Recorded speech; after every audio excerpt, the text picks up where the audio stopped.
Hallelujah. Praise the Lord. Praise the Lord Jesus. Hallelujah. Praise the Lord. Hallelujah. Hallelujah.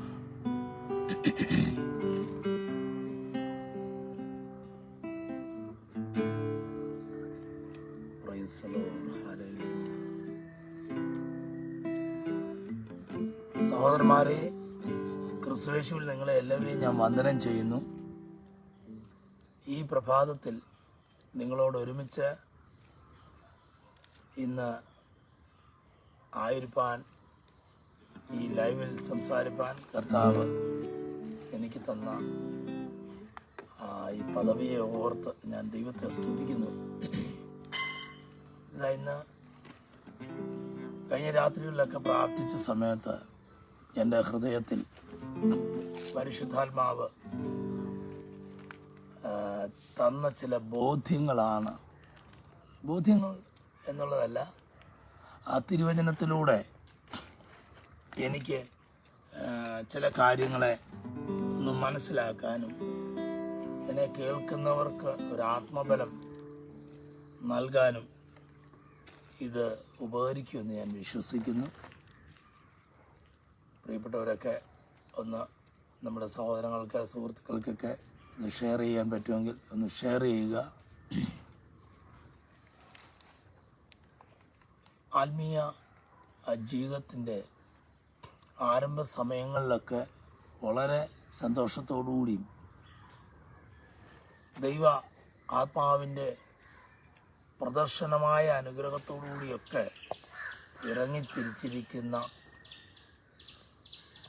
നാം എല്ലാവരും പലപ്പോഴും പാതി വഴിയിൽ വെച്ച് പ്രതികൂലങ്ങൾ, പ്രതിസന്ധികൾ, പ്രശ്നങ്ങൾ, പ്രതികൂലങ്ങൾ, വ്യക്തികളുടെ, സമൂഹത്തിൻ്റെ, സാഹചര്യത്തിൻ്റെ, കമ്മ്യൂണിറ്റിയുടെ, സാമ്പത്തികത്തിൻ്റെ, ശുശ്രൂഷ മേഖലകളുടെ, ആത്മീയ അനാത്മിക മേഖലകളുടെ ഒക്കെ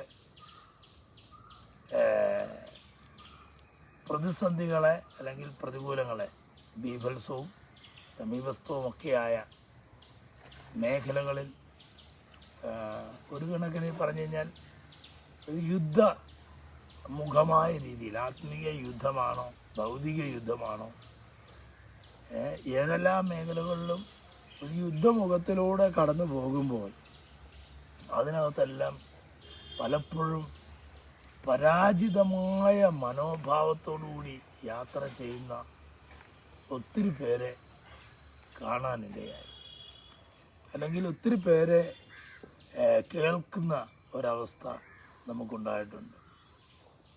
കുടുംബങ്ങളാകട്ടെ, വ്യക്തികളാകട്ടെ, ശുശ്രൂഷകരാകട്ടെ, വിശ്വാസ സമൂഹങ്ങളാകട്ടെ, വിശ്വാസികളാകട്ടെ, അവരുടെ എല്ലാം ജീവിതത്തിനകത്ത് ആശിച്ച അനുഭവങ്ങൾ അല്ലെങ്കിൽ ആഗ്രഹിച്ച ഒരു തീരത്തേക്ക് എത്താതെ വളരെ സ്ട്രഗിൾ ചെയ്യുന്ന ഒരനുഭവം ഒരുപക്ഷെ ഒരാളോട് പോലും പുറത്ത് പറയാൻ പറ്റുന്നില്ല.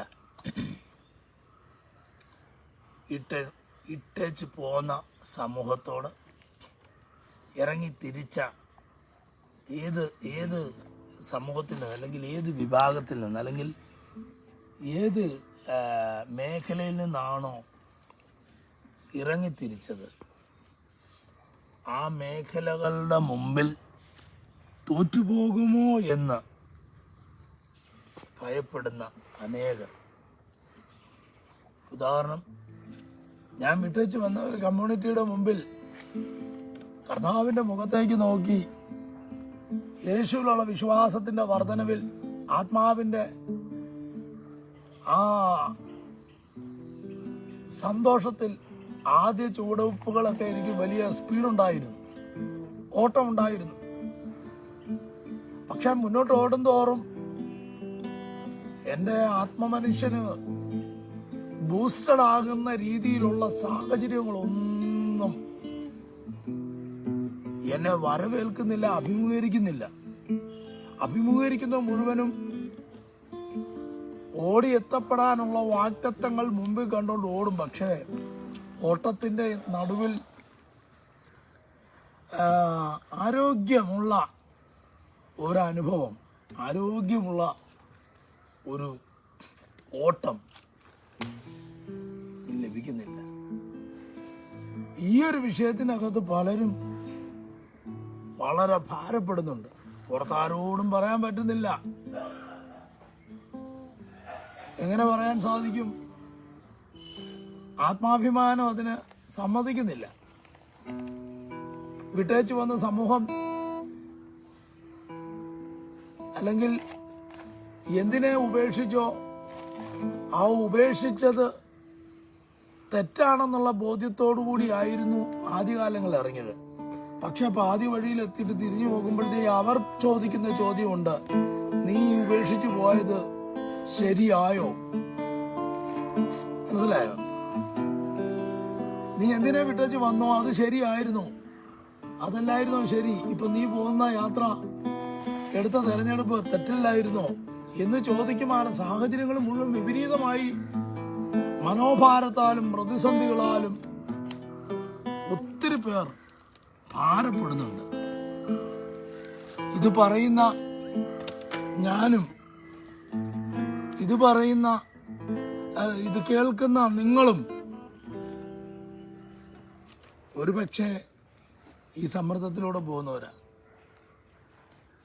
ആഗ്രഹിച്ചവരും നോക്കിയവരും കൂടെ യാത്ര ചെയ്തവരും അല്ലെങ്കിൽ ആത്മീക ഉണർവിന് കൂടെ നിന്നവരും ആദ്യകാലങ്ങളിൽ ഞങ്ങളുണ്ട് എന്ന് പറഞ്ഞ് നമ്മോട് ചേർന്ന് കൂടെ യാത്ര ചെയ്തവരും പാതി വഴിയിൽ വെച്ചൊക്കെ ശത്രുക്കളെ പോലെ ആയിപ്പോയപ്പോൾ സ്വാഭാവികമായി നമ്മൾ ചിന്തിച്ചാണ്, ദൈവമേ, ഇങ്ങനെയൊക്കെ വന്നത് അല്ലെങ്കിൽ ഈ ഒരു രീതിയിലൊക്കെ യാത്ര ചെയ്യേണ്ടി വരുന്നത് വലിയ കഷ്ടമായി പോയല്ലോ. എന്നാൽ ഇന്ന് പകലിൽ ദൈവാത്മാവിൽ ഞാൻ എന്നെ ബലപ്പെടുത്തിയ ആ തിരുവചനം നിങ്ങൾക്കൂടി ബലം പകരേണ്ടതിന് ഞാൻ ആത്മാവിൽ നിങ്ങളോട് പങ്കുവെക്കാൻ ആഗ്രഹിക്കുക. ഹല്ലേലൂയ. അതിന് ഒരു വലിയ തിരുവചന വ്യാഖ്യാനത്തിനുള്ളൊരു സമയമല്ല, എങ്കിലും നമ്മളുടെ മനസ്സിനൊരു സന്തോഷമുണ്ടാകേണ്ടത് അത് വിശുദ്ധ പൗലോസ്ലീഹ കൊരിന്ത്യർക്ക് എഴുതിയ രണ്ടാം ലേഖനത്തിൽ, വിശുദ്ധ പൗലോസ്ലീഹ കൊരിന്ത്യർക്ക് എഴുതിയ രണ്ടാം ലേഖനത്തിൻ്റെ 1-ാം അധ്യായത്തിൻ്റെ 3-ാം വാക്യം നമുക്കൊന്ന് നോക്കാം. 2 കൊരിന്ത്യ ലേഖനം 1-ാം അധ്യായത്തിൻ്റെ 3-ാം വാക്യം. മനസ്സലിവുള്ള പിതാവും സർവാശ്വാസവും നൽകുന്ന ദൈവവുമായി നമ്മുടെ കർത്താവായ യേശുക്രിസ്തുവിൻ്റെ പിതാവായ ദൈവം വാഴ്ത്തപ്പെട്ടവൻ. ഒന്ന് ആലോചിച്ച് നോക്കിയേ, മനസ്സലിവുള്ള പിതാവും സർവ ആശ്വാസവും നൽകുന്ന ദൈവവുമായി നമ്മുടെ കർത്താവായ യേശുക്രിസ്തുവിൻ്റെ പിതാവായ ദൈവം വാഴ്ത്തപ്പെട്ടവൻ. പ്രിയരെ, ഇത് വിശുദ്ധ പൗലോസ്ലീഹ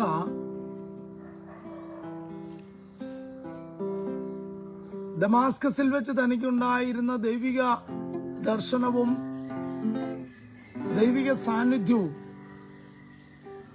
യെരുശലേമിലും അറേബ്യയിലും ഒക്കെ താൻ നടന്ന് കർത്താവിൽ നിന്നും പ്രാപിച്ചിരിക്കുന്ന ആ ദൈവശക്തിയാൽ ആത്മനിയോഗം പ്രാപിച്ച അന്ത്യോക്യയിൽ നിന്നും താൻ യാത്ര ആരംഭിക്കുന്ന അനുഭവത്തിൽ തന്റെ 1-ാം മിഷണറി യാത്രയായിരിക്കുന്ന കൊരിന്തിലേക്കുള്ള യാത്രകൾ ആരംഭത്തിൽ തനിക്ക് ചിന്തിക്കാൻ കഴിയുന്നതിലപ്പുറമായി യേശു ക്രിസ്തു എന്ന ദൈവപുത്രനെ കുറിച്ചുള്ള ന്യായപ്രമാണത്തിന്റെ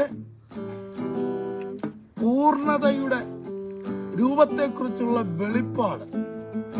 അത്രയും ശ്രേഷ്ഠനായി ന്യായപ്രമാണത്തിന്റെ വക്താക്കളിൽ ഒരാളായിരിക്കുന്ന പൗലോസിന് യേശുക്രിസ്തു എന്ന ആ ദൈവത്വത്തിന്റെ പുത്രത്വത്തിന്റെ വെളിപ്പാടിനെ മനസ്സിലാക്കിയപ്പോൾ ദൈവം തന്നെ ഉപയോഗിക്കുന്ന ഉപയോഗം തനിക്ക് പോലും വിശ്വസിക്കാൻ കഴിഞ്ഞില്ല. തന്റെ കരത്തിലൂടെ, തന്റെ ജീവിതത്തിലൂടെ, തന്റെ ശബ്ദത്തിലൂടെ, തന്റെ പ്രസൻസിലൂടെ ഒക്കെയും ദൈവത്തിന്റെ ഇമാജിനബിൾ അല്ലാത്ത, അതായത് തനിക്ക് ഇമേജ് ചെയ്യാൻ കഴിയാത്ത ദൈവശക്തിയുടെ പ്രകടനങ്ങളാണ് ആരംഭ സമയങ്ങളിൽ പൗലോസിനെ വരവേറ്റത്.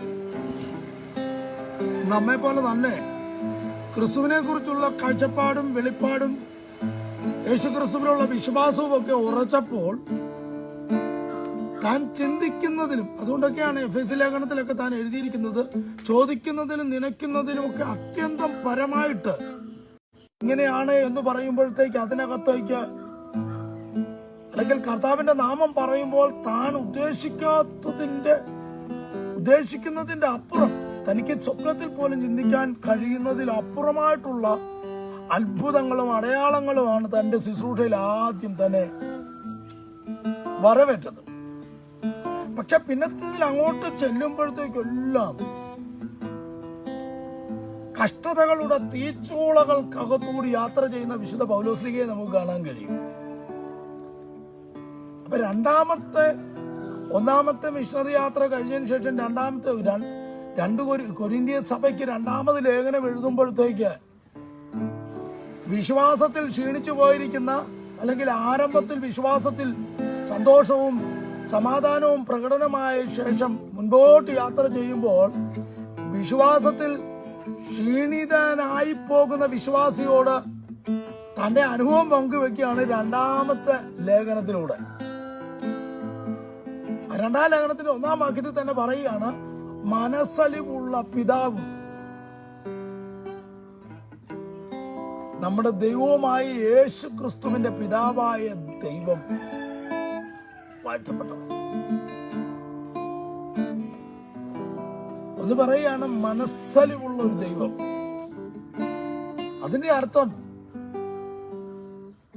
വിളിച്ച് വേർതിരിച്ച് നിന്നെ എത്തിക്കേണ്ടിടത്ത് എത്തിക്കുവാൻ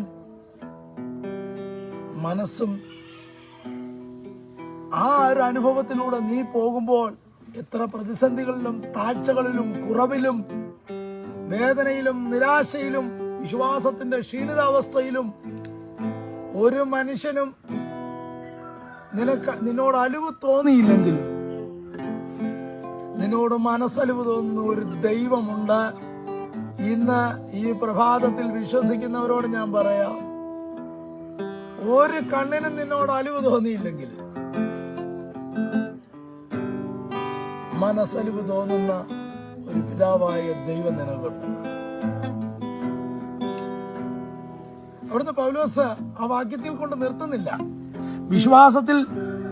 വിശ്വാസ യാത്രകൾക്കകത്ത് പാതി വഴിയിൽ വെച്ച് ക്ഷീണിച്ചു പോകുന്നതിനോട് പൗലോസ് പറയുകയാണ്, ഞാൻ യൂത്തിക്കോസിനെ ഉയർപ്പിച്ചിട്ടുണ്ട്, തിമോത്തിയോസിന്റെ കുടുംബത്തെ വിടുവിച്ചിട്ടുണ്ട്, കൊല ചെയ്ത് കളഞ്ഞിരിക്കുന്ന സ്തെഫാനോസിന്റെ കുടുംബത്തെ ഞാൻ വീണ്ടെടുത്തിട്ടുണ്ട്, ജാതികളുടെ നടുവിൽ അസാധാരണമായ ഉണർവിന് ദൈവം എന്നെ ഉപയോഗിച്ചിട്ടുണ്ട്,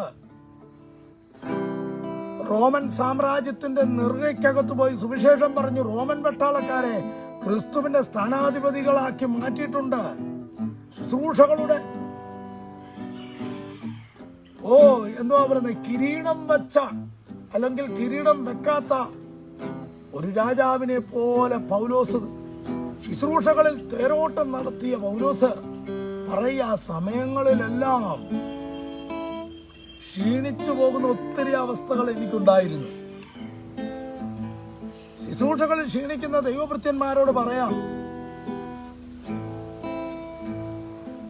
ദൈവമഹത്വത്തെ കണ്ടിറങ്ങിയിട്ടുണ്ടെങ്കിൽ ക്ഷീണിത അവസ്ഥകൾക്കകത്ത് നിന്നോട് ഒരു മനുഷ്യനും മനസ്സലിവ് തോന്നിയില്ലെങ്കിലും നിന്റെ ശുശ്രൂഷകളോടെ, കുടുംബത്തോടെ, കടബാധ്യതകളോടെ, നിന്റെ ആവശ്യങ്ങളോടെ, നിന്റെ ആഗ്രഹങ്ങളോടെ, നിന്റെ ലക്ഷ്യങ്ങളോടെ നീ ഓടുന്ന അനുഭവങ്ങൾക്കകത്ത് ക്ഷീണിച്ചു പോകുമ്പോൾ മനസ്സലിവ് ഒരു മനുഷ്യനും തോന്നിയില്ലെങ്കിൽ ഞാൻ നിങ്ങളോട് വിളിച്ചു പറയാം, സ്തോത്രം.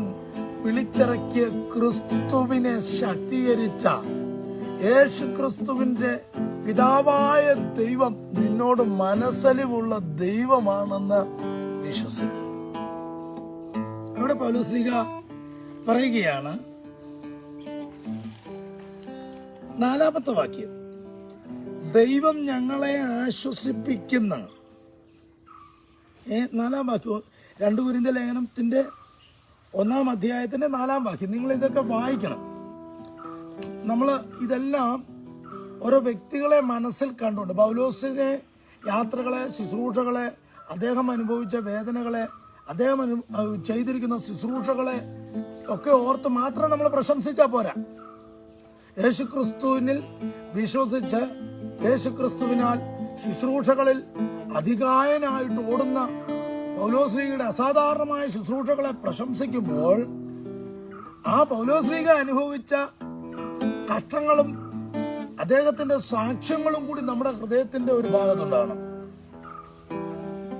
ഒരു വ്യക്തി ചെയ്തിരിക്കുന്ന ശുശ്രൂഷകളിൽ നാം പ്രശംസിക്കുകയും അതേപോലെ എനിക്കും കർത്താവിന് വേണ്ടി ഓടണമെന്നൊക്കെ നമ്മൾ ആഗ്രഹിക്കുകയും യേശുക്രിസ്തുവിനെ എല്ലാറ്റിലും ഉപരിയായി ഞാൻ സ്നേഹിച്ച് വിശ്വസിക്കുകയും സ്വീകരിക്കുകയും കർത്താവ് മാത്രമാണ്, യേശു മാത്രമാണ് എൻ്റെ കർത്താവെന്ന് പറയുകയും ചെയ്യുമ്പോൾ അതിനകത്തുള്ള വലിയ ബ്ലെസ്സിങ്ങുകൾ നമ്മൾ ഉയർത്തി നിൽക്കുമ്പോൾ തന്നെ ഈ സൈഡിൽ ആ വിശ്വാസത്തിന് വേണ്ടി ഓടിയ, അല്ലെങ്കിൽ ആ വിശ്വാസത്തിന് വേണ്ടി ശുശ്രൂഷിച്ച അസാധാരണമായ മേഖലകളിൽ ആ ദൈവിക സ്പർശനം അനുഭവപ്പെട്ട ആ വ്യക്തിക്കുണ്ടായ കഷ്ടതകളുടെ ഒരു ഭാഗവും കൂടി നമ്മുടെ ഹൃദയത്തിനകത്ത് എപ്പോഴും ഉണ്ടാകണം. അതിനാണ് 1 കൊരിന്ത്യർ ലേഖനം 2 കൊരിന്ത്യർ ലേഖനം 1-ാം അധ്യായത്തിന്റെ 4-ാം വാക്യം ഒന്ന് നോക്കി നമുക്കൊന്ന് നോക്കാം. ദൈവം ഞങ്ങളെ ആശ്വസിപ്പിക്കുന്ന ആശ്വാസം കൊണ്ട് ഞങ്ങൾ യാതൊരു കഷ്ടത്തിലുള്ളവരെ ആശ്വസിപ്പിക്കുവാൻ ശക്തരാകേണ്ടതിന് ഞങ്ങൾക്കുള്ള കഷ്ടത്തിലൊക്കെയും അവൻ ഞങ്ങളെ ആശ്വസിപ്പിക്കുന്നു. പൗലോസിന്റെ വിദ്യാസമ്പന്നമായ വാക്കുകളാണത്. നമ്മുടെ വാക്കുകളിൽ പറഞ്ഞാൽ പൗലോസ്ലീഹ പറയുക, ഞങ്ങള് കഷ്ടത്തിലായിരിക്കുന്നു, ഞങ്ങൾ ബഹുകഷ്ടത്തിലായിരിക്കുന്നു, പക്ഷെ നിങ്ങളെ ആശ്വസിപ്പിക്കുവാൻ. മനസ്സിലായോ? കഷ്ടത്തിലായിരിക്കുന്ന പൗലോസ് പറയുകയാണ്, ഈ കഷ്ടത്തിലൂടെ ഞാൻ അപ്പുറത്ത് വന്നെങ്കിലേ നിങ്ങളുടെ കഷ്ടം മാറേണ്ടതിന് എന്നിലൂടെയുള്ള ദൈവശക്തി നിങ്ങളിൽ ഫലപ്രാപ്തിയാകേണ്ടതിന് ഈ കഷ്ടത്തിൽ ദൈവം എന്നെ വിടുവിക്കുമെന്ന്. മനസ്സിലായോ? സഹോദരങ്ങളെ, ഞാൻ ഒരു ദൂത് പറയാം. നീ കഷ്ടത്തിലാണെങ്കിൽ നിന്നെ കൊണ്ട് വേറൊരു മേഖലകളിൽ കഷ്ടം അനുഭവിക്കുന്നവരെ വിടുവിക്കേണ്ടതിന് നിന്റെ മേലെ അഭിഷേകമുണ്ട്. ആ അഭിഷേകം അവരുടെ മേൽ പ്രവർത്തികമാകേണ്ടതിന് നീ അപ്പുറത്തേക്ക് ചെല്ലേണ്ടതിന് നിന്നെ അനുവദിക്കാതിരിക്കുന്ന പൈശാചിക മണ്ഡലങ്ങളെ കർത്താവായ യേശു ക്രിസ്തു അത് നിങ്ങൾക്ക് വേണ്ടി യുദ്ധം ചെയ്തിട്ട് നിന്നെ ഈ കഷ്ടത്തിൽ നിന്നും വിടുവിച്ച് അവന്റെ അടുക്കൽ എത്തിച്ച് അവനെ ആ കഷ്ടത്തിൽ നിന്ന് വിടുവിപ്പാൻ നിന്നെ അഭിഷേകം ചെയ്തിരിക്കുന്ന ദൈവത്തെ കുറിച്ചാണ് പൗലോസ് പറയുന്നത്. വളരെ നീണ്ടുപോയെന്ന് എനിക്ക് തോന്നി. ഒന്നുകൂടി സിമ്പിളായിട്ട് പറയാം. അവനെ വിടുവിക്കേണ്ടതിന് നിന്നെ അഭിഷേകം ചെയ്ത് ദൈവം അയച്ചിട്ടുണ്ട്. പക്ഷെ അവന്റെ അടുക്കൽ എത്താതിരിക്കേണ്ടതിന് നിന്നോ ഞെരുക്കുന്ന, നിന്നെ ഉപദ്രവിക്കുന്ന ആ കഷ്ടത്തെ നിനക്ക് വേണ്ടി കർത്താവ് മാറ്റി തന്നിട്ട് അവന്റെ കഷ്ടത്തിൽ നിന്ന് അവനെ വിടുവിക്കാൻ നിന്നെ അഭിഷേകം ചെയ്ത് ദൈവം അവിടെ അയക്കും. മനസ്സിലാവുന്ന ഒരു ഡാമേൻ പറഞ്ഞു. അതുകൊണ്ടാണ് പറഞ്ഞിരിക്കുന്നത്, ദൈവം ഞങ്ങളെ ആശ്വസിപ്പിക്കുന്ന ആശ്വാസം കൊണ്ട് ഞങ്ങൾ യാതൊരുവിധ കഷ്ടത്തിലുള്ളവരെയും ആശ്വസിപ്പിക്കുവാൻ ഞങ്ങൾ ശക്തരാകേണ്ടതിന് ഈ കഷ്ടത്തിലൊക്കെയും ദൈവം ഞങ്ങളെ ആശ്വസിപ്പിക്കും. കേവലം കടബാധ്യതകളോ കേവലം നിരാശകളോ ഒന്നുമല്ല. നിരാശകളോ ഒന്നും പൗലോസിനെ ക്ഷീണിപ്പിക്കുന്നില്ല. കടബാധ്യതകളോ ദുഃഖമോ തൻ്റെ ജീവന് അല്ലെങ്കിൽ പ്രാണഹാനി വരുത്തുവാനുള്ള വെല്ലുവിളികളെയാണ് താൻ ഇവിടെ അതിജീവിക്കുന്നത്. അതിൻ്റെ 6-ാം വാക്യം പൗലോസ് അത് വ്യക്തമായി പൗലോസ് പറയുന്നു. എന്താ 6-ാം വാക്യം? ഞങ്ങൾ കഷ്ടമനുഭവിക്കുന്നു എങ്കിൽ അത് നിങ്ങളുടെ ആശ്വാസത്തിനും രക്ഷയ്ക്കും ആകുന്നു. ഞങ്ങൾക്ക് ആശ്വാസം വരുന്നുവെങ്കിൽ അത് ഞങ്ങൾ സഹിക്കുന്ന കഷ്ടങ്ങൾ തന്നെ നിങ്ങൾ സഹിക്കുന്നതിൽ നിങ്ങളുടെ ആശ്വാസത്തിനായി ഫലിക്കുന്നു. സിമ്പിളായിട്ട് പറഞ്ഞു തരാം. ഞങ്ങൾ കഷ്ടം അനുഭവിക്കുന്നെങ്കിൽ അത് നിങ്ങളുടെ ആശ്വാസത്തിനായിട്ട്. യെരുശലേമിൽ തന്നെ പൗലോസിന് നിന്നാ മതി. 14 സംവത്സരങ്ങൾ അറേബ്യയിൽ തന്നെ നിന്നാ മതി. പക്ഷേ ദൈവം ആരെന്ന് പോലും അറിയാതെ, ദൈവത്തിന്റെ സാന്നിധ്യം അറിയാതെ, പിതാവായ ദൈവം പുത്രന്റെ അനുസരണം മുഖാന്തിരം തന്നിരിക്കുന്ന പരിശുദ്ധാത്മാവെന്ന സഹായകനായ, ആശ്വാസകനായ, അല്ലെങ്കിൽ ഉദ്ധരിപ്പിക്കുന്ന ആത്മമണ്ഡലത്തെ അറിയാതിരിക്കുന്ന ഒരു തലമുറയ്ക്ക് വേണ്ടി ഇതങ്ങോട്ട് പകർന്നു കൊടുക്കാൻ പോകാൻ അനുവദിക്കാത്ത ഒരു പൈശാചിക മണ്ഡലമുണ്ട്. ഒരു ദൂത് ഞാൻ വിളിച്ചു പറയാം. സഹോദരന്മാരെ, സഹോദരിമാരെ, ദൈവമക്കളെ, നിങ്ങളുടെ മേൽ പകർന്നിരിക്കുന്ന ഒരു പരിശുദ്ധാത്മാവിന്റെ അഭിഷേകമുണ്ട്. പരിശുദ്ധാത്മാവിന്റെ അഭിഷേകമുണ്ട്.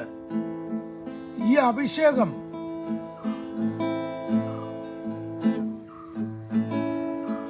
ദൈവം നിങ്ങളെ കൊണ്ട് ആഗ്രഹിക്കുന്ന മേഖലകളിൽ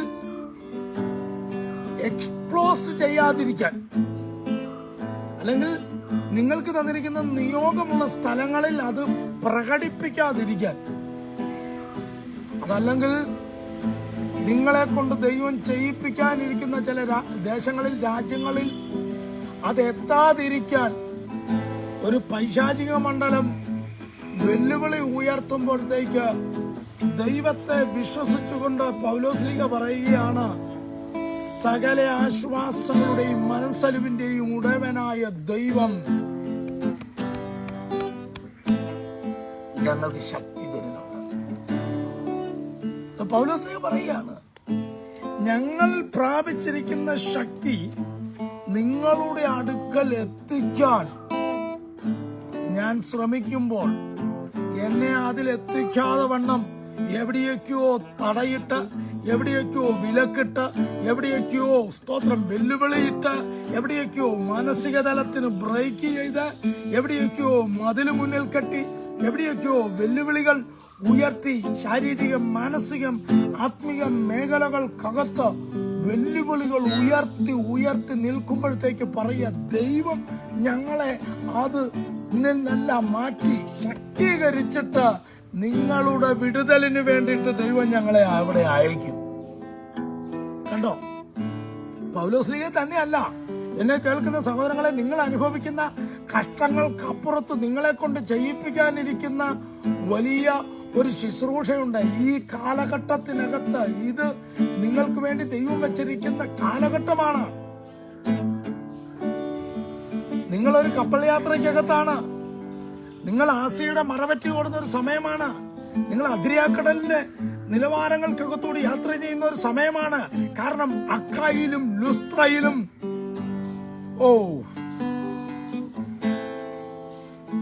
താങ്ക് യു ജീസസ്. ഒരുപക്ഷെ ഒരു ആത്മീയ വീക്ഷണത്തിന്റെ അനുഭവങ്ങളിലൂടെ യാത്ര ചെയ്യുമ്പോൾ ഈശാന മൂലൻ പോലുള്ളതും സ്തോത്രം ചിലത് അനുകൂലമായ കാറ്റ് പോലെയൊക്കെ തോന്നും. പക്ഷേ ചിലതിനെ മറപറ്റി ഓടുന്ന ചില അനുഭവങ്ങൾ പോലെ ഉണ്ടാകും. ചിലത് പ്രതീക്ഷിക്കാത്ത രീതിയിലുള്ള കോളിളക്കം സൃഷ്ടിക്കപ്പെട്ടിരിക്കും. എന്തിനു പറയുന്നു? സ്തോത്രം.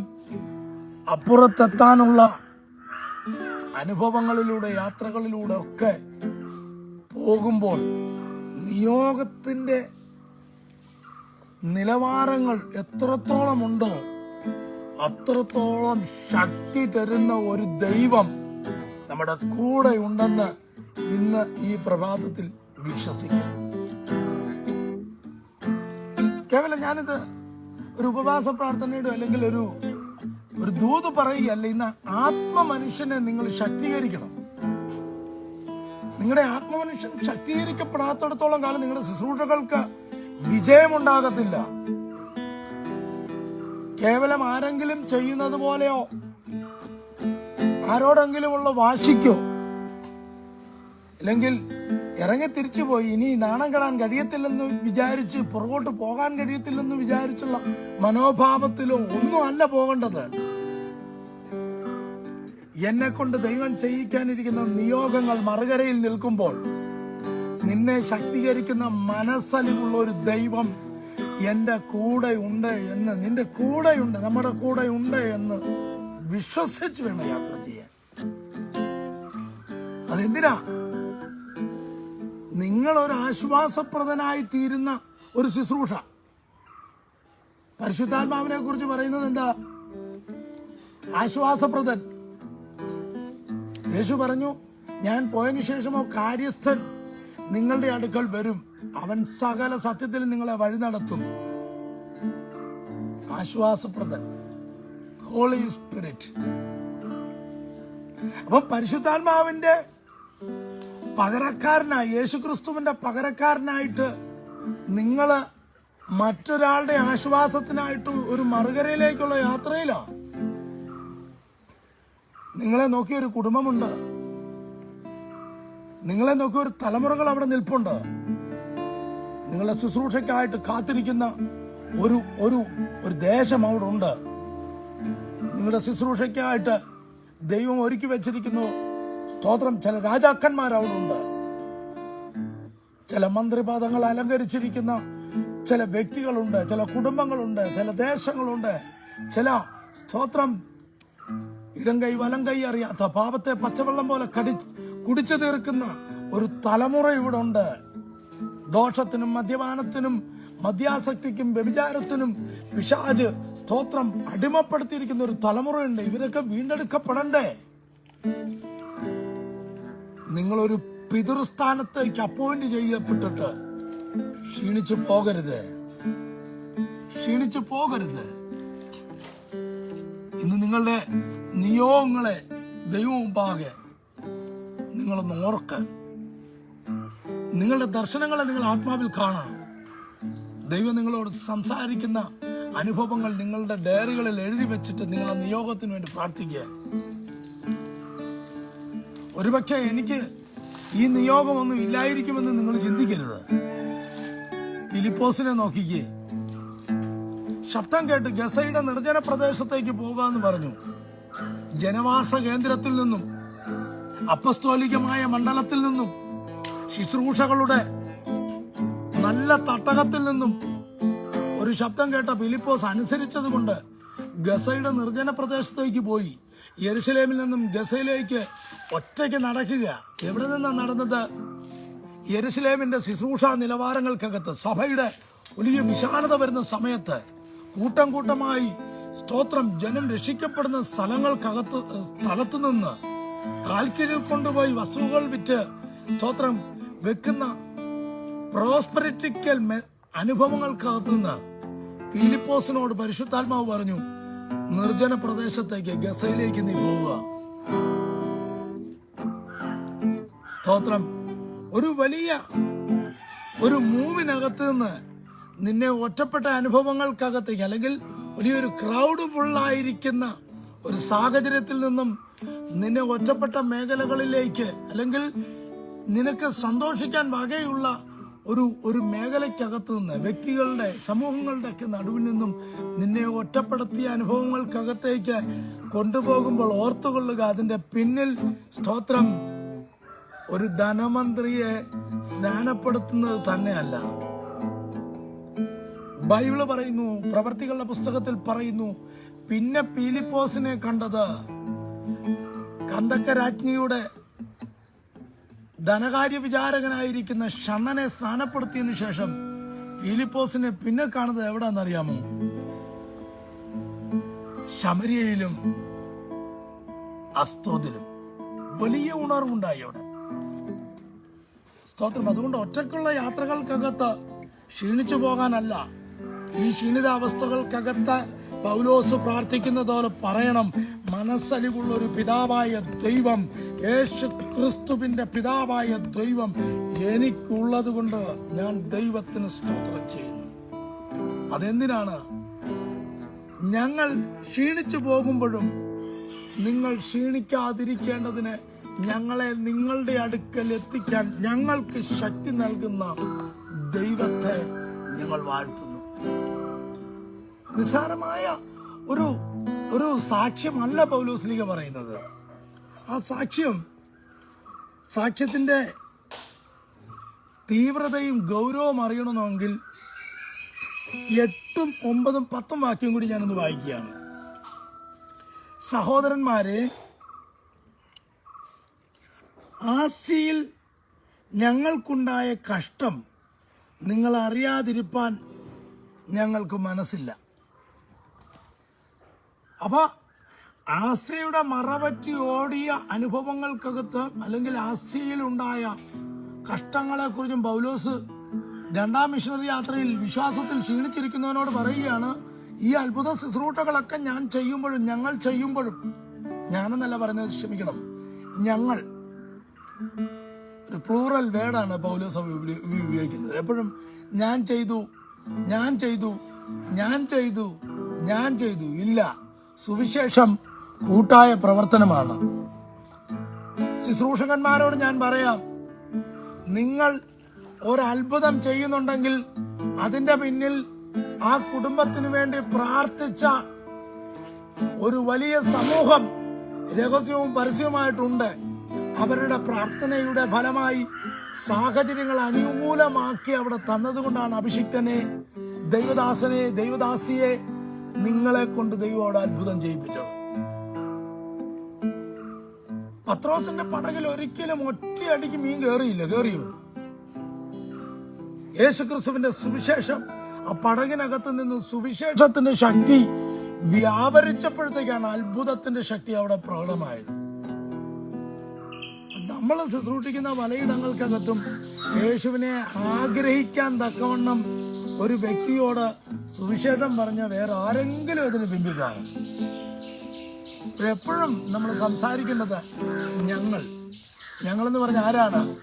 യേശു ക്രിസ്തുവിനാൽ വിളിക്കപ്പെട്ടിരിക്കുന്ന ലോകത്തിലുള്ള സകല സഹോദരന്മാരെയും ചേർത്ത് പിടിച്ചുകൊണ്ട് വേണം ഞങ്ങൾ എന്ന് പറയാൻ. ഞാൻ എന്ന വാക്ക് തെറ്റാണ്.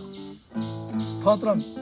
കാരണം ഞങ്ങൾ, യേശു പോലും പറഞ്ഞിരിക്കുന്നത് ഞങ്ങൾ പിതാവും പുത്രനും പരിശുദ്ധാത്മാവും 3 സാക്ഷികൾ എന്നാണ് പറയുന്നത്. സ്തോത്രം. അങ്ങനെ പൗലോസ് പറയുകയാണ്, സഹോദരന്മാരെ, ആസിയിൽ ഞങ്ങൾക്കുണ്ടായ കഷ്ടം നിങ്ങൾ അറിയാതിരിപ്പാൻ ഞങ്ങൾക്ക് മനസ്സില്ല. ജീവനോടിരിക്കുമോ എന്ന് നിരാശ തോന്നുകയാണ്. കണ്ടോ, ഇത്രയും വലിയ ശുശ്രൂഷ ചെയ്തവൻ, അമ്മയുടെ ഉദരത്തിലെ മുടന്തനായിരിക്കുന്ന, ലുസ്ത്രയിലിരിക്കുന്നവനെ എഴുന്നേൽപ്പിച്ച് നടത്തിയ പൗലോസ് പറയുകയാണ്, ഞങ്ങൾ ജീവനോടിരിക്കുമോ എന്ന് നിരാശ തോന്നുമാറ് ഞങ്ങൾ ശക്തിക്കുമീതെ അത്യന്തം ഭാരപ്പെട്ടു. മനസ്സിലായോ? ജീവനോടിരിക്കുമോ എന്ന് തന്നെ നിരാശപ്പെട്ടു, അത്യന്തം ഭാരപ്പെട്ടു. എന്നിട്ട് പറയാ, അതെ, ഞങ്ങളിലല്ല. ഈ വാക്യം ശ്രദ്ധിച്ചോണം. 9ാം വാക്യം നിങ്ങൾ എല്ലാവരും ഒരുമിച്ച് ഇന്ന് ഈ എന്നോടൊപ്പം നിങ്ങളൊന്ന് പറഞ്ഞേ. ഞങ്ങളിലല്ല, മരിച്ചവരെ ഉയർപ്പിക്കുന്ന ദൈവത്തിൽ തന്നെ ആശ്രയിപ്പാൻ തക്കവണ്ണം ഞങ്ങൾ മരിക്കും എന്ന് ഉള്ളിൽ നിർണയിക്കേണ്ടി വന്നു. ഭയങ്കര വേടത്. കേവലം ഒരു ദൂത് പറയുന്ന, അല്ലെങ്കിൽ ഒരു പ്രവചനം പറയുന്ന, അല്ലെങ്കിൽ ഒരു രോഗിയെ സൗഖ്യമാക്കുന്ന ആ ഒരു മേഖലയൊന്നും അല്ലിത്.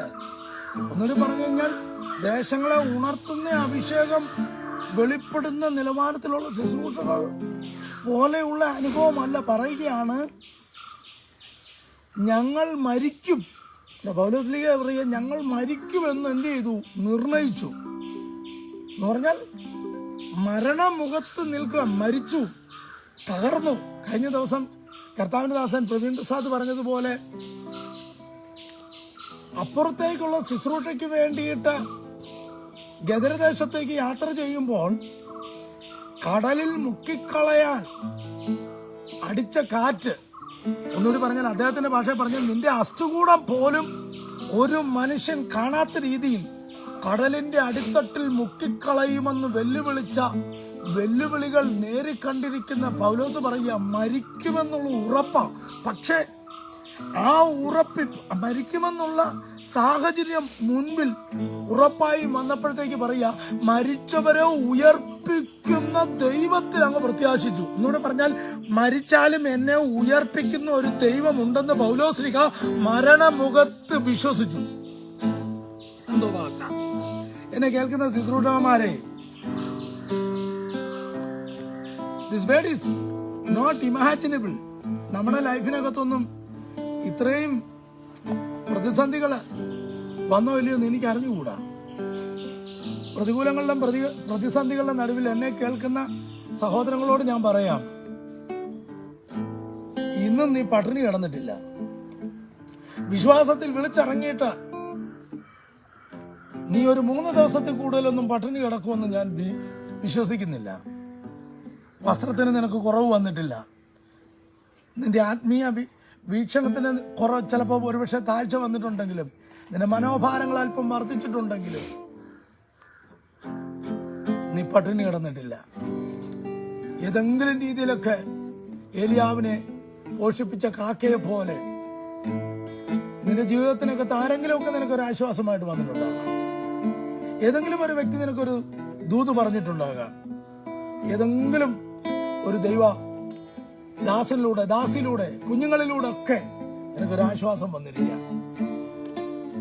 പക്ഷേ പൗലോസ് പറയുന്ന മരണം മുന്നിൽ കണ്ടു. പക്ഷെ മരണം മുന്നിൽ കാണുമ്പോഴും അദ്ദേഹം പറയുന്ന വാക്കാണ്, സ്തോത്രം, ഞങ്ങൾ മരിക്കുമെന്ന് ഉള്ളിൽ നിർണയിക്കേണ്ടി വന്നു.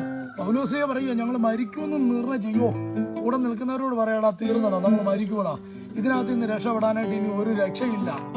അപ്പൊ തന്നെ ആത്മവെളിപ്പാടിൽ പൗലോസ് ഉണർന്നെഴുന്നേറ്റിട്ട് പറയുകയാണ്, ഓ, മരിച്ചവരെ ഉയർപ്പിക്കുന്ന പിതാവായ ദൈവത്തിന്റെ ഒരു ശക്തിയുണ്ട്. സ്തോത്രം. ആ ശക്തിയിൽ അങ്ങോട്ട് മുറുകെ പിടിച്ചു.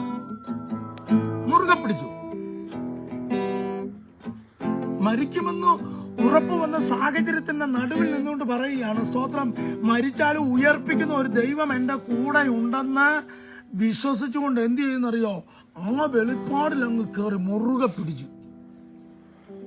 സ്തോത്രം. ഹല്ലേലൂയ. 10-ാം വാക്യം പറയുന്നു, ഇത്ര ഭയങ്കര മരണത്തിൽ നിന്നും ദൈവം ഞങ്ങളെ വിടുവിച്ചു. നോക്കിയേ, ആരാ പറയുന്നത്? ഞാനാ പറയുന്നത്. ഇത്ര ഭയങ്കര മരണം എന്നൊക്കെ പറഞ്ഞ ആൾക്കാരനെ കളിയാകും ഇല്ലേ? ഞാൻ പറയോ, ഇത്ര ഭയങ്കര മരണത്തിൽ എനിക്ക് അങ്ങനെയുള്ള മരണകരമായ ഒരു അതിനെ ഓവർകം ചെയ്യുന്ന ഒരു മേഖല എൻ്റെ വ്യക്തിപരമായ ജീവിതത്തിൽ വന്നിട്ടില്ല. പക്ഷെ എൻ്റെ കുഞ്ഞിൻ്റെ ജീവിതത്തിൽ വന്നിട്ടുണ്ട്. എൻ്റെ 2ാമത്തെ മകൻ അലക്സിൻ്റെ ജീവിതത്തിൽ മരണകരമായ അനുഭവങ്ങൾ വന്നിട്ടുണ്ട്. പക്ഷെ അത് കണ്ടു നിൽക്കാനുള്ള ത്രാണി എനിക്കില്ലായിരുന്നു. ഞാൻ ദൈവത്തോട് കൂടെയൊക്കെ നടക്കുന്നുണ്ടെങ്കിലും ഇത് കണ്ടു നിൽക്കാനുള്ള ത്രാണിയില്ല. സ്വന്തം മകൻ ഒരു അപ്പൻ്റെ മുമ്പിൽ അല്ലെങ്കിൽ ഒരു അമ്മയുടെ മുമ്പിൽ മരണവെപ്രാളം അനുഭവിക്കുന്ന ഒരു അനുഭവം, അത് ഈ ഭൂമിയുടെ തലത്തിൽ ലോകത്തിൽ ഒരാൾക്കും സഹിക്കാൻ പറ്റത്തില്ല. അങ്ങനെ സഹനത്തിലൂടെ പോയിരിക്കുന്ന സഹോദരങ്ങളെ ഓർത്ത് ഞാൻ ദൈവത്തെ സ്തുതിക്കുന്നു. ദൈവം നിങ്ങൾക്ക് അതിനൊരു കൃപ തന്നെങ്കിൽ അതിനായി ദൈവത്തിന് സ്തോത്രം. അതിന് നിങ്ങളെ ആശ്വസിപ്പിക്കുന്ന ആരാലും ആശ്വാസമില്ലാതെ അങ്ങനെയൊക്കെ ഭാരപ്പെടുന്നുണ്ടെങ്കിൽ നിങ്ങൾ വിശ്വസിക്കെ, സർവ്വ ആശ്വാസങ്ങളുടെയും മനസ്സലിവിൻ്റെയും ഉടയവനായ ഒരു ദൈവം നിങ്ങളെ ആശ്വസിപ്പിക്കട്ടെ. സ്തോത്രം. ഇവിടെ പറയാണ്, ഇത്ര ഭയങ്കര മരണത്തിൽ നിന്നും. ആലോചിച്ച് നോക്കിയേ, നിങ്ങൾ അനുഭവിക്കുന്ന കഷ്ടങ്ങളുടെ നടുവിൽ പൗലോസ്ലീഹയുടെ സാക്ഷ്യം നിങ്ങൾ ഓർക്കണം. നിങ്ങൾ അനുഭവിക്കുന്ന ഈ വേദനയ്ക്കകത്ത് നിങ്ങളെ ഉദ്ധരിക്കാൻ ശക്തിയുള്ള ഒരു ദൈവം ഉണ്ടെന്നുള്ള ഒരു വെളിപ്പാടിലേക്ക് നിങ്ങൾ എന്ത് ചെയ്യണം? ഞാനും നിങ്ങൾ കയറണം. ഇത്ര ഭയങ്കരമായ എന്ന് പറഞ്ഞാൽ സഹോദരന്മാരോട് പറയുകയാണ്, സഹോദരങ്ങളെ, നമ്മൾ ഈ മരണത്തിൽ പെട്ടുപോകും. ഇത് നമ്മളെയും കൊണ്ട് പോകുന്ന മരണമാണ്. ഇനി നമ്മുടെ അസ്ഥികൂടം പോലും ഒരു മനുഷ്യന് കിട്ടത്തില്ല. എവിടെയൊക്കെയോ യാത്രയ്ക്കായി സുവിശേഷത്തിനായിട്ട് ഇറങ്ങിത്തിരിച്ച പൗലോസ് എന്ത് ചെയ്യുമെന്ന് ആർക്കും അറിയത്തില്ല.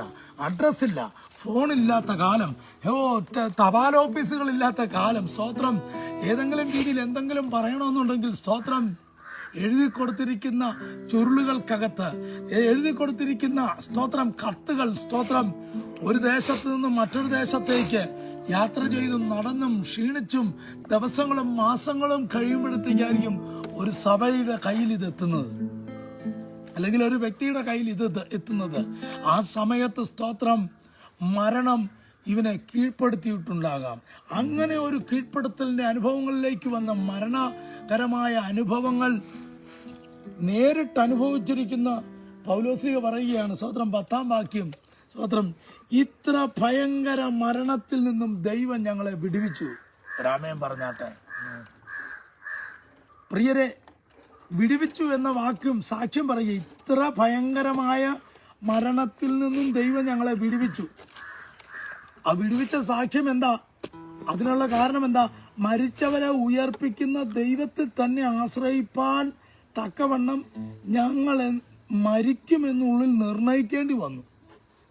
മരിക്കുമെന്ന് ഉറപ്പിച്ചു, പക്ഷെ മരിച്ചവരുടെ ഇടയിൽ നിന്നും ഉയർപ്പിക്കുന്ന ദൈവത്തെ ആശ്രയിച്ചു. പൗലോസ് പറയുകയാണ്, മരിച്ചവരെ ഉയർപ്പിക്കുന്ന ദൈവത്തിൽ തന്നെ ആശ്രയിച്ചു. അപ്പം മരിക്കാൻ പോകുന്നവൻ ഉയർപ്പിക്കുന്ന ദൈവത്തെ ആശ്രയിച്ചു. അപ്പം മരണം എന്ത് ചെയ്തു? മാറി ജീവനിലേക്ക് കടന്നു. ഇന്ന് ഈ പ്രഭാതത്തിൽ നീ അനുഭവിക്കുന്ന കഷ്ടങ്ങൾക്കകത്ത് നിന്ന് നിന്നെ വിടുവിപ്പാൻ ശക്തിയുള്ള ഒരു ദൈവത്തെയാണ് ആശ്രയിക്കേണ്ടത്. ആ സാഹചര്യത്തിൽ പിറുപിറുപ്പും വാക്തത്വം തീർന്നും ഈ സമയം ഞാൻ എന്ത് ചെയ്യും, ഞാൻ എന്തായി തീരും, എൻ്റെ ജീവിതം ഇങ്ങനെ ആയി തീർന്നല്ലോ, എൻ്റെ കാലം കഴിഞ്ഞോ, എൻ്റെ പ്രായം തീർന്നോ, എല്ലാവരും ഇങ്ങനെയൊക്കെ പോകുന്നു, എല്ലാവരും ഇങ്ങനെ ശുശ്രൂഷിക്കുന്നു, എല്ലാവരും ഇങ്ങനെയൊക്കെ ഒരു നല്ല വീട് വെച്ചു, എല്ലാവരുടെയും മക്കളൊക്കെ രക്ഷപ്പെട്ടു, എല്ലാവരുടെയും ശുശ്രൂഷകൾക്കകത്തൊക്കെ ഒരു മാറ്റമുണ്ടായി, എല്ലാവർക്കും ചർച്ചായി, എല്ലാവർക്കും വീടായി, എല്ലാവർക്കും സ്ഥലമായി, എല്ലാവർക്കും കൂട്ടത്തിലൊക്കെ ആൾക്കാരായി, എനിക്ക് മാത്രം എന്തേ ഇങ്ങനെ, എല്ലാവർക്കും മക്കളായി, എല്ലാവരുടെയും ജീവിതത്തിനകത്തൊരു വിടുതലായി, എനിക്ക് എന്തേ ഇങ്ങനെ, എൻ്റെ വീട് എന്തേ ഇങ്ങനെ, എൻ്റെ സാഹചര്യം എന്തേ എന്നിങ്ങനെ. സ്തോത്രം. പൗലോസ് പരാതി പറഞ്ഞില്ല. പൗലോസ് പറയുക, ഇതിൽ നിന്നും വിടുവിക്കാൻ കഴിയുന്ന ദൈവത്തെ ആശ്രയിച്ചു. മരണം മുഖാമുഖം കണ്ടപ്പോഴത്തേക്ക് അറിയാം, മരണത്തിൽ നിന്നും ഉയർപ്പിക്കാൻ കഴിവുള്ള ദൈവത്തെ ആശ്രയിച്ചു. സാഹചര്യങ്ങളെ നോക്കി പിറുപിറുക്കല്ലേ, ഈ സാഹചര്യങ്ങളെ മാറ്റിത്തരാൻ കഴിവുള്ള ഒരു ദൈവത്തെ ആശ്രയിപ്പാൻ നാം പരിശീലിക്കണം. ഇന്ന് പകലിലെ പ്രിയരെ, പരിശീലിക്കണം. ദൈവത്തെ ട്രസ്റ്റ് ചെയ്യാൻ നീ പരിശീലിച്ച് സാഹചര്യങ്ങളുടെ മുഖങ്ങൾക്കകത്ത്, ദുഃഖത്തിന്റെ നിരാശകളുടെ ഭാരപ്പെടുന്ന ആ അനുഭവങ്ങൾക്കകത്ത് ദൈവത്തെ ആശ്രയിക്കാൻ നിന്റെ ആത്മമണ്ഡലം പരിശീലിക്കണം. പറയുക 10-ാം വാക്യത്തിൽ എനിക്ക് ഭയങ്കര, കഴിഞ്ഞ രാത്രികളിലെല്ലാം എന്നെ വളരെ ചിന്തിപ്പിച്ചൊരു വാക്യം, ഇത്ര ഭയങ്കര മരണത്തിൽ നിന്നും ദൈവം ഞങ്ങളെ വിടുവിച്ചു. എന്നിട്ട് പറയാണ്, വിടുവിക്കുകയും ചെയ്യും. എന്താ പറയുന്നത്? ഇത്ര വലിയ മരണത്തിൽ നിന്ന് ഞങ്ങളെ വിടുവിച്ചു, വിടുവിക്കുകയും ചെയ്യും. തീർന്നില്ല. പൗലോസ് പറയാണ്, അവൻ മേലാലും വിടുവിക്കുമെന്ന് ഞങ്ങൾ അവനിൽ ആശ വെച്ചിരിക്കുന്നു. എന്താ പറയുന്നത്? ദൈവം ഞങ്ങളെ വിടുവിച്ചു. ദൈവം ഞങ്ങളെ വിടുവിച്ചു. കാരണം ഇത് ആത്മാവിൽ വേണം നിങ്ങൾ ഇരിക്കാൻ. ഇത് കേവലം എന്തെങ്കിലും ഒരു കാര്യം പറഞ്ഞിട്ട് ഏതെങ്കിലും ഒരു രീതിയിലല്ല. നിന്റെ ജീവിതത്തെയും ചരിത്രത്തെയും മാറ്റുന്ന ആത്മമണ്ഡലം ഇതിനകത്ത് വെളിപ്പെടണം. നീ വിചാരിക്കും എനിക്ക് കഷ്ടമൊന്നും വന്നിട്ടില്ലല്ലോ. വരും കാലങ്ങൾക്കകത്ത് നീ കയറുന്ന സ്റ്റേജിനകത്ത്, നീ ശുശ്രൂഷിക്കാൻ പോകുന്ന രാജ്യത്തിനകത്ത്, നീ അഭിമുഖീകരിക്കുന്ന വ്യക്തികൾക്കകത്ത്, സാഹചര്യങ്ങൾക്കകത്ത് രക്ഷപ്പെടാനുള്ള ആത്മനിയോഗങ്ങളെയാണ് ഞാൻ ഈ പറയുന്നത്. അതുകൊണ്ട് ഒരിക്കലും നിസാരവൽക്കരിക്കരുത്. അത് കേൾക്കുന്നവരായാലും, സ്തോത്രം, അത് സംസാരിക്കുന്നവരായാലും, നീ ഈ സാഹചര്യങ്ങൾക്കകത്തൂടി ജയം നേടാനുള്ള ഒരു ആത്മമണ്ഡലം പ്രാപിച്ചതിന് ആമേൻ പറയണം. പറയാണ്, ഒന്ന് പറയാണ് ഞങ്ങളെ വിടുവിച്ചു, രണ്ട് പറയുക വിടുവിക്കുകയും ചെയ്യും. എന്നിട്ട് പറയുകയാണ് ഫ്യൂച്ചറിൽ മേലാലും ദൈവം ഞങ്ങളെ വിടുവിക്കും. 3 പ്രാവശ്യം അവിടെ പറഞ്ഞു. ഒന്ന് പറഞ്ഞു വിടുവിച്ചു, 2 പറഞ്ഞു വിടുവിക്കുകയും ചെയ്യും. എന്നിട്ട് പറയുക ഇനിയും വരാനുള്ള കാലങ്ങൾക്കകത്തും ഈ കഷ്ടതകളും ദുഃഖങ്ങളും നിരാശകളും വെല്ലുവിളികളും വന്നാലും അതിനകത്ത് ഞങ്ങളെ വിടുവിക്കാൻ ശക്തനായ ഒരു ദൈവമുണ്ട് എന്ന് ഞാൻ എൻ്റെ ഹൃദയത്തിൽ പരിശീലിക്കണം. അപ്പോ തന്നെ ദൈവത്തെക്കുറിച്ച് തന്നെയല്ല പറയുന്നത്. അടുത്ത വാക്യം 11-ാം വാക്യം പറയുകയാണ്, അതിന് നിങ്ങളും ഞങ്ങൾക്ക് വേണ്ടിയുള്ള പ്രാർത്ഥനയാൽ തുണയ്ക്കുന്നുണ്ടല്ലോ. വളരെ ഇമ്പോർട്ടൻ്റ് ആണ് പ്രിയരെ, വളരെ ഇമ്പോർട്ടൻ്റ് ആയിട്ടുള്ള ഒരു വാക്യം അത്. 11-ാം വാക്യം. ചിലർ പറയാറുണ്ട്, ഓ ദൈവം ഞങ്ങളെ വിളിച്ചിട്ടുണ്ടെങ്കിൽ ഇതൊക്കെ നടക്കും, ദൈവം ഞങ്ങളോട് പറഞ്ഞിട്ടുണ്ടെങ്കിൽ ഇതൊക്കെ സംഭവിക്കും പ്രിയരെ. ദൈവം പറഞ്ഞതൊന്നും നടക്കാതിരിക്കത്തില്ല. പക്ഷെ അപ്പോൾ തന്നെ പൗലോസ്ലീഹ പറയുകയാണ്, സഹോദരങ്ങളെ, നിങ്ങളുടെ പ്രാർത്ഥന ഞങ്ങൾക്ക് ആവശ്യമാണ്, നിങ്ങളുടെ കൂട്ടായ്മ ഞങ്ങൾക്ക് ആവശ്യമാണ്. ആത്മീയ ജീവിതം ഒറ്റപ്പെട്ട മേഖലകളിൽ യാത്ര ചെയ്യുന്നവരോട് പറയാം, പരാജയത്തിൻ്റെ സാധ്യത അവിടെ കൂടുതലാണ്. ആത്മീയ ജീവിതത്തിനകത്ത്, പ്രാർത്ഥനാ മണ്ഡലത്തിനകത്ത് നമുക്കൊരു കൈത്താങ്ങലുള്ള ബന്ധത്തെ നിങ്ങൾ സ്ഥാപിച്ചോണം. ആരോടായാലും മറ്റു പല ബന്ധങ്ങളല്ല നമ്മൾ സ്ഥാപിക്കേണ്ടത്, പ്രാർത്ഥനാ ബന്ധങ്ങളെ സ്ഥാപിച്ചു കൊള്ളണം. എന്നെ കേൾക്കുന്ന സഹോദരങ്ങളെ, നിന്റെ കുടുംബം ഒറ്റയ്ക്കാണ് വിശ്വാസത്തിൽ വന്നിരിക്കുന്നത്. നീ ഒറ്റയ്ക്കാണ് വിശ്വാസത്തിൽ വന്നിരിക്കുന്നത്. സാഹചര്യങ്ങളെല്ലാം പ്രതികൂലമാകുന്ന ഒരു കുടുംബ പശ്ചാത്തലത്തിനകത്ത് നിന്നുകൊണ്ട് എനിക്ക് ആരുണ്ട് എന്ന് ചോദിച്ച് നീ അവിടെ കിടന്ന് വിലപിക്കാനല്ല. സ്തോത്രം. ആത്മീയ മണ്ഡലത്തിനകത്ത് നല്ല ആത്മിക പോരാളികളെ കണ്ടുപിടിച്ച് അവരെ തിരിച്ചറിഞ്ഞ് വിവേചിച്ച് അവരുമായിട്ടുള്ള പ്രാർത്ഥന കൂട്ടായ്മയ്ക്ക് എന്ത് ചെയ്യണം? ബന്ധം ഉറപ്പിച്ചു കൊള്ളണം. കാരണം നീ പോകുന്ന യാത്രകളിൽ, നീ അനുഭവിക്കുന്ന പ്രതിസന്ധികളിൽ, നീ എടുക്കുവാൻ പോകുന്ന തീരുമാനങ്ങൾക്കകത്ത് ഒക്കെ ഒരുപക്ഷെ ഒരു ആത്മീക വെളിപ്പാടോ ഒരു പ്രവചനമോ ഒന്നും നിങ്ങൾക്ക് തരാൻ ആളില്ലെങ്കിലും ഒരു പ്രാർത്ഥിക്കുന്ന ബന്ധം നിങ്ങൾക്കുണ്ടെങ്കിൽ പൗലോസ്ലീഹ പറയുക, ശക്തനായ പൗലോസ്ലീഹ പറയുകയാണ്, സ്തോത്രം, ഞങ്ങൾക്ക് പ്രാർത്ഥനയിൽ നിങ്ങളും തുണയ്ക്കുന്നുണ്ടല്ലോ. കേട്ടോ? ആരാ പറയുന്നത്? പൗലോസ്ലീഹ. എത്രയോ ദേശങ്ങളെ ആത്മമണ്ഡലത്തിൽ ഉണർത്തിയ മനുഷ്യൻ, യേശുവിന് വേണ്ടി ജീവത്യാഗം ചെയ്ത മനുഷ്യൻ.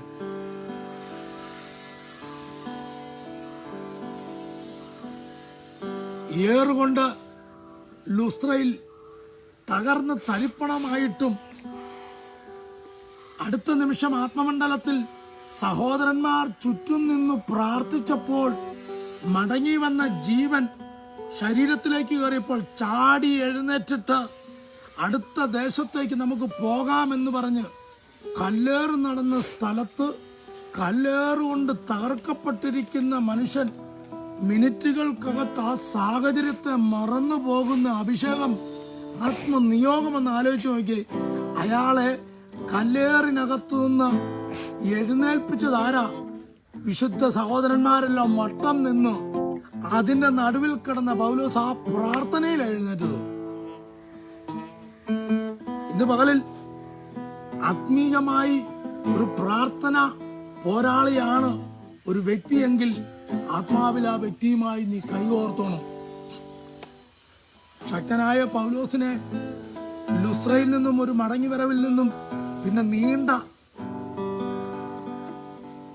30 വർഷത്തോളം, ഏകദേശം പൗലോസിന്റെ യാത്രകൾക്കകത്ത് പൗലോസ് 14, 3, 17, 30, 32, 35 വയസ്സിൽ, ഏകദേശം ചരിത്രമാണ് പറയുന്നത്, കൃത്യകണക്കല്ല, 35 വയസ്സിൽ യേശു ക്രിസ്തുവിനെ രക്ഷിതാവായി സ്വീകരിച്ചതും 14 വർഷം അറേബ്യയിലും 3 വർഷം യെരുശലേമിലും ഒക്കെ കറങ്ങി നടന്ന ഏകദേശം 50 വയസ്സിനോടടുത്ത് ലുസ്ത്രയിലും അക്കായിലും ഒക്കെ യാത്ര ചെയ്ത് പോകുന്ന മനുഷ്യൻ നീണ്ട വാർദ്ധക്യത്തിലേക്ക് ഓടുവാൻ തക്കമുള്ള ശക്തി ആ മധ്യസ്ഥ പ്രാർത്ഥനയ്ക്കകത്ത് വെളിപ്പെട്ടു.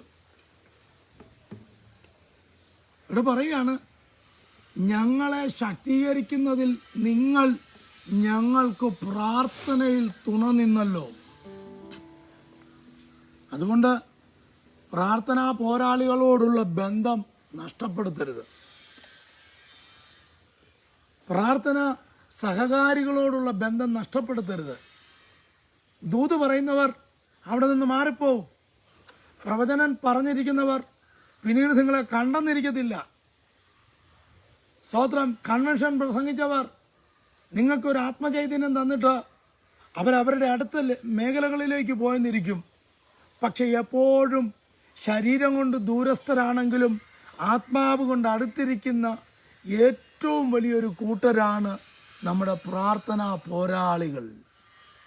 ആകയാൽ പ്രാർത്ഥനാ പോരാളികളോട് ചേർന്ന് നിന്നുകൊള്ളുക. നിങ്ങളുടെ പ്രാർത്ഥനാ പോരാളി ഞാനാണെങ്കിൽ എൻ്റെ പ്രാർത്ഥനാ പോരാളി നിങ്ങളാണ്. നമ്മൾ ഒരുമിച്ച് നിൽക്കുമ്പോൾ തകർന്നു പോയ പൗലോസുമാർ എഴുന്നേറ്റ് വരും. തകർന്നു പോകുന്ന ശുഭപാസ്റ്റർമാർ എഴുന്നേറ്റ് വരും. തകർന്നു പോകുന്ന ശുശ്രൂഷകന്മാർ എഴുന്നേറ്റ് വരും. പ്രാർത്ഥനയിൽ ശക്തീകരിക്കുന്ന ഒരു ആത്മമണ്ഡലം വരട്ടെ. ഒന്ന്, നമ്മളെ വിടുവിച്ചെടുക്കുന്ന മനസ്സലിവുള്ള പിതാവായ ദൈവമുണ്ടെന്ന് വിശ്വസിക്കണം. ശക്തീകരിക്കുന്ന പരിശുദ്ധാത്മാവ് എൻ്റെ കൂടെ ഉണ്ടെന്ന് വിശ്വസിക്കണം. ഹല്ലേലൂയ. പകരക്കാരനായി നമുക്ക് വേണ്ടി തകർക്കപ്പെട്ട യേശു ക്രിസ്തുവിൻ്റെ പകരക്കാരനായി മറ്റൊരു ദേശത്തേക്ക് ഞാൻ പോകുന്നു. അതുകൊണ്ട് കർത്താവിൻ്റെ സ്ഥാനാധിപതിയായി ഞാൻ പോകുന്നു എന്ന് നാം വിശ്വസിക്കണം. 2, അസാധാരണമായ നല്ല സാക്ഷ്യങ്ങൾ ഒരു വശത്ത് നിൽക്കുമ്പോൾ ആ സാക്ഷ്യങ്ങൾക്ക് വേണ്ടിയുള്ള യാത്രകൾക്കകത്ത് പ്രതികൂലങ്ങളുടെ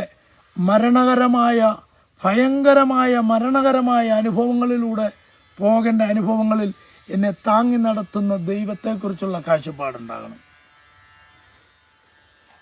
മരണത്തെ മുഖാമുഖം കാണുമ്പോഴും അതിനെ വീണ്ടെടുക്കുന്ന, മരണത്തിൽ നിന്നും ഉയർപ്പിക്കുന്ന ദൈവത്തെക്കുറിച്ചുള്ള കാഴ്ചപ്പാടിലേക്ക് പെട്ടെന്ന് ഡൈവേർട്ട് ചെയ്യണം മനസ്സ്. മരണവും ദുഃഖവും കണ്ടിട്ട് നിലവിളിച്ച് തകർന്നു പോകുവാനല്ല.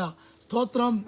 ആ കാഴ്ചപ്പാടിനകത്ത് നിന്നുകൊണ്ട് തന്നെ ദൈവം എന്ന കാഴ്ചപ്പാടിലേക്ക്, ഉയർപ്പിന്റെ ദൈവം എൻ്റെ കൂടെയുണ്ട്, പുനരുത്ഥാനത്തിന്റെ ശക്തി, യേശുക്രിസ്തുവിനെ മരിച്ചവരുടെ ഇടയിൽ നിന്ന് ഉയർപ്പിച്ച ആ ദൈവശക്തി എൻ്റെ കൂടെ ഉണ്ടെന്നുള്ള വെളിപ്പാടിലേക്ക് വേഗം നമ്മുടെ മനസ്സിനെ ട്രാൻസ്ഫർ ചെയ്യണം. അടുത്തത് പറയാണ്, ദൈവം വിടുവിക്കും, ദൈവം വിടുവിക്കും, മേലാലും വിടുവിക്കും. സ്തോത്രം. ഇന്ന് ശനിയാഴ്ച ഞാൻ നിങ്ങളോട് സൂക്ഷിച്ചിട്ട് പറഞ്ഞൊരു കാര്യം, ബലപ്പെടുത്തിയതിൻ്റെ കാര്യം, നിങ്ങൾക്ക് ആർക്കും ഒരു തിരക്കും, ചിലർക്കുണ്ട്, ജോലി ചെയ്യുന്നവർക്കുണ്ട്, തിരക്കില്ലാത്തവരോട് പറയാം, ഇത് നിങ്ങൾ കേൾക്കണം. നിങ്ങളുടെ ശുശ്രൂഷകളെ നിങ്ങൾ വളരട്ടെ, ശുശ്രൂഷകളെ നിങ്ങളുടെ ആത്മമണ്ഡലം ചലിക്കപ്പെടട്ടെ. പിതാവായ ദൈവത്തെക്കുറിച്ചും പുത്രനായ ക്രിസ്തു യേശുവിനെ കുറിച്ചും സകല മേഖലകളിൽ നിന്നെ ജയോത്സവമായി നടത്തുന്ന പരിശുദ്ധാത്മാവിനെ കുറിച്ചുമുള്ള കാഴ്ചപ്പാട് മറ്റുള്ളവരിലേക്ക് ശക്തി കുറഞ്ഞവനെ ശക്തിപ്പെടുത്താൻ ദൈവം നിങ്ങളെ ഈ ദിവസങ്ങളിൽ അയക്കേണ്ടതിന് ആത്മമണ്ഡലം ദൈവത്തിൽ ഉറക്കട്ടെ. ദൈവം നിങ്ങളുടെ കൂടെ ഉണ്ട്. മനസ്സലിയുള്ള ദൈവം. ആർക്കും മനസ്സലിഞ്ഞില്ലെങ്കിലും ദൈവത്തിന് നിങ്ങളോട് മനസ്സലിവുണ്ട്. ദൈവത്തിന് നിങ്ങളോട് മനസ്സലിവുണ്ട്. ഈ പകലിൽ ഞാനിത് നിങ്ങളോട് പങ്കുവെച്ച് എൻ്റെ ഹൃദയത്തിൽ കഴിഞ്ഞ രാത്രിയിൽ പരിശുദ്ധാത്മാവ്. അതുകൊണ്ട് തളർന്നിരിക്കുന്നവരെ, തളർച്ചകളെ അല്ല നിങ്ങൾ പറയേണ്ട. പൗലോസ് പറയുന്ന പോലെ മരണം മുമ്പിൽ കാണുമ്പോഴും മരണത്തിൽ നിന്നും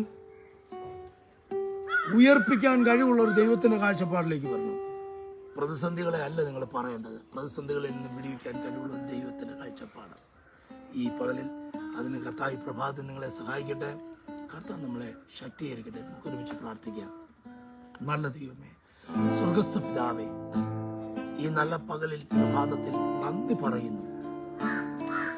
ഞങ്ങൾ ദൈവത്തെ സ്തുതിക്കുന്നു. കർത്താവേ, മനസ്സരിവുള്ള പിതാവായ ദൈവം ഞങ്ങൾക്കുള്ളതിന് സ്തോത്രം. ഈ സാഹചര്യത്തിൽ, ഈ പ്രതിസന്ധികളിൽ ഞങ്ങളോട് മനസ്സലിവുള്ള ഒരു ദൈവത്തെ ഞങ്ങൾ വിശ്വസിക്കുന്നു. എത്രയോ വട്ടം തകർന്നു പോയി എന്ന് ചിന്തിച്ചിരിക്കുന്ന ഞങ്ങളുടെ സഹോദരങ്ങൾ, ഇന്ന് ഞങ്ങളെ കേൾക്കുന്നവർ ഇതിനകത്തുണ്ട്. അവരുടെ മനസ്സിനെ ബലപ്പെടുത്താൻ, ഈ പ്രതിസന്ധികളിൽ നിന്ന് വിടുവിക്കുന്ന ഒരു ദൈവം എനിക്കുണ്ടെന്ന് അവരുടെ ഹൃദയം തന്നെ അവരോട് പറയിപ്പിക്കാനുള്ള പരിശുദ്ധാത്മാവിന്റെ ശക്തി അവർക്ക് കൊടുക്കണമേ. ഞങ്ങളെ വിടുവിച്ചു, ഇനിയും വിടുവിക്കും, മേലാലും വിടുവിക്കും. ഞാൻ ചോദിക്കട്ടെ പ്രിയപ്പെട്ടവരെ, നിങ്ങളെ അവൻ വിടുവിച്ചില്ലേ? ആ പഴയ കാലങ്ങളിലേക്ക് നോക്കിയേ. നീ ഇന്ന് ഭൂമിയുടെ പരപ്പിൽ ഉണ്ടാകുമായിരുന്നോ? നിന്റെ കുടുംബം ഉണ്ടാകുമായിരുന്നോ? ആ പ്രശ്നങ്ങളിൽ നീ പെട്ടുപോയിരുന്നെങ്കിൽ നീ ഇന്ന് ജയിലിലായിരുന്നേനെ. അല്ലെങ്കിൽ ആ പ്രശ്നങ്ങളിൽ നീ പെട്ടുപോയിരുന്നു, നീ ഇന്ന് ഭൂമിയുടെ പരപ്പിൽ ഉണ്ടാവുമായിരുന്നില്ല, നിന്റെ അസ്ഥി പോലും കാണത്തില്ലായിരുന്നു. പക്ഷെ ഇന്നും നിങ്ങൾ ഉണ്ടെങ്കിൽ പൗലോസിനെ പറ, പൗലോസ്ലിയെ പോലെ പറ, അവൻ ഞങ്ങളെ വിടുവിച്ചു, വിടുവിക്കുകയും ചെയ്യും, ഇനി മേലാലും വിടുവിക്കും. ഒന്ന്, ദൈവം ചെയ്ത പ്രവൃത്തിയെ വിശ്വസിച്ചു, ദൈവം ചെയ്തതിനെ തിരിച്ചറിഞ്ഞു. ഇനി ദൈവം ചെയ്യാൻ പോകുന്നതിനെ കുറിച്ച് ഉറപ്പുണ്ട്. വരാനിരിക്കുന്ന കാലങ്ങളിൽ സൂക്ഷിക്കുമെന്നും സുദീർഘമായ ഉറപ്പുണ്ട്. ഈ ഉറപ്പ് ഇന്നത്തതിൽ വലിയ അത്ഭുതങ്ങളിലേക്കും അടയാളങ്ങളിലേക്കും നിന്റെ മക്കളെ കൊണ്ടുപോകണമേ എന്ന് യേശുക്രിസ്തുവിന്റെ നാമത്തിൽ പരിശുദ്ധാത്മാവിൽ പിതാവായ ദൈവത്തോട് ഞങ്ങൾ പ്രാർത്ഥിക്കുന്നു. കർത്താവേ, അവിടുന്ന് അതിനെ സഹായിക്കണം. ഈ വചനം കേൾക്കുന്നവർ, ഈ പ്രബോധനം കേട്ടവർ, അവരുടെ ഹൃദയത്തിൽ, ആത്മമണ്ഡലത്തിൽ, ദൈവാത്മാവിൽ അവർക്ക് ചിലതൊക്കെ ഉറയ്ക്കുവാൻ, ചിലതൊക്കെ കർത്താവെ ആ സാക്ഷ്യം വർണ്ണിപ്പാൻ, ചില വിഷയങ്ങളിൽ നിന്നും വിടുതൽ പ്രാപിച്ച് ദൈവത്തിന്റെ മഹത്വത്തെ വർണ്ണിപ്പാൻ, ആത്മാവിൽ പ്രാർത്ഥനാ പോരാളികളെ കോർത്തിണക്കുവാൻ, പ്രാർത്ഥനയെന്ന വലിയ ഒരു ആയുധത്തെ തങ്ങൾക്ക് സ്ഥായിയായി കൈവശപ്പെടുത്തുവാൻ, സ്ഥിരമായി അവരുടെ കൈവശപ്പെടുത്താനുള്ള ആ പ്രാർത്ഥന കൂട്ടായ്മകളെയും പ്രാർത്ഥന ആയുധത്തെയും അവരുടെ കൈകളിൽ, ജീവിതത്തിൽ അങ്ങ് പരമേൽപ്പിക്കണമേ എന്ന് ഞങ്ങൾ ഈ നിമിഷം ദൈവത്തോട് പ്രാർത്ഥിക്കുന്നു. ഞങ്ങളെ ശക്തീകരിക്കണമേ പ്രാർത്ഥിക്കുന്നു യേശുവിൻ നാമത്തിൽ തന്നെ. ആമേൻ, ആമേൻ, ആമേൻ. പ്രിയരെ, ഈ തിരുവചനം നിങ്ങൾക്ക് ബലം പകർന്നെന്ന് ഞാൻ വിശ്വസിക്കുന്നു. കർത്താവ് അതിനായി നിങ്ങളെ ബലപ്പെടുത്തട്ടെ. വരുന്ന സമയങ്ങളിൽ നമുക്ക് വീണ്ടും ദൈവമുമ്പാ പ്രാർത്ഥിക്കാം. അടുത്ത വ്യാഴാഴ്ച നമ്മള് കൊല്ലത്ത് അസാധാരണമായ ഒരു ദൈവപ്രവൃത്തിക്ക് വേണ്ടി ഒരുമിച്ച് കൂടുന്നു. കൈകെട്ടി ഈശോയുടെ പള്ളിക്ക് സമീപമുള്ള വ്യാപാരി വ്യവസായി ഹാളിന്റെ ഉള്ളിൽ വെച്ച് നടക്കുന്ന വ്യാഴാഴ്ചത്തെ പ്രേയറിന് നിങ്ങളെ ഞാൻ ഹാർദവമായി ക്ഷണിക്കുന്നു. എല്ലാ പ്രിയപ്പെട്ടവരും, കടന്നു വരുവാൻ കഴിയുന്ന സകല പ്രിയപ്പെട്ടവരും കടന്നു വരിക. നിങ്ങളോട് എനിക്ക് സംസാരിക്കാനുണ്ട്, നിങ്ങളോട് എനിക്ക് പ്രവചിക്കാനുണ്ട്, നിങ്ങളോട് എനിക്ക് ആശ്വാസവാക്കുകൾ പറയാനുണ്ട്. ശക്തി ബലം കുറയുമ്പോഴും ഞങ്ങളെ ശക്തീകരിക്കുന്ന ദൈവം നിങ്ങളെ ശക്തീകരിക്കേണ്ടതിന് ഞങ്ങളെ അവിടെ അയക്കും. ആകെ നമുക്ക് ഒരുമിച്ച് കൂടാം. കർത്താവ് സഹായിക്കട്ടെ. ആഴ്ചയിൽ ഒരിക്കൽ വ്യാഴാഴ്ചകളിൽ നിങ്ങൾക്ക് കൂടി വരുവാൻ, പ്രാർത്ഥിപ്പാൻ, നിങ്ങളുടെ വിഷയങ്ങളെ ഇൻഡിവിജ്വലി പ്രാർത്ഥിപ്പാൻ ഞാൻ നിങ്ങൾക്കായിട്ട് അവിടെ കാത്തിരിക്കുന്നു. ഞാൻ അവിടെ വരുന്നു. നിങ്ങൾ ഒരുമിച്ച് നമുക്ക് അവിടെ കൂടുവാൻ കർത്താവ് സഹായിക്കട്ടെ. God bless you. ആമേൻ.